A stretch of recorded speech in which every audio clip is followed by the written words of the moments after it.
அரிசி மாவு அப்பம் எப்படி செய்யலான்னு பார்க்கலாம். 3/4 கப் வெல்லம் சேர்த்துக்கிடணும். இதில் கொஞ்சமாக தண்ணி சேர்த்துக்கிடணும். இதில் பாகு பதம்லாம் பார்க்க வேண்டியதில்லை, வெல்லம் நல்லா கரைஞ்சா மட்டும் போதும். இப்போ வெல்லம் நல்லா கரைஞ்சிடுச்சு, இதை வடிகட்டிட்டு எடுத்து வச்சுக்கிடணும்.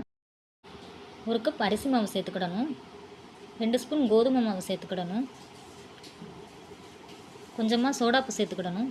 ஏலக்காய் தூள் கொஞ்சம் சேர்த்துட்டு இதை நல்லா கலந்துக்கிடணும்.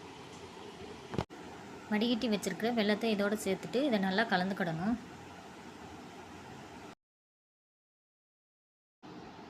இப்போ இதில் கொஞ்சம் கொஞ்சமாக தண்ணி சேர்த்து கலந்துக்கிடணும். நல்லா இந்த அளவுக்கு கலந்து வச்சுக்கிடணும். இதை எண்ணெயில் போட்டு எடுத்துக்கிடணும். ஒரு பக்கம் நல்லா வேகவும் திருப்பி போட்டு வேக வச்சுக்கிடணும். இப்போ பாருங்கள், அப்போ நல்லா வெந்துருச்சு. இதை எடுத்துடலாம். இந்த வீடியோ பிடிச்சிருந்தா லைக் பண்ணி சப்ஸ்கிரைப் பண்ணுங்கள்.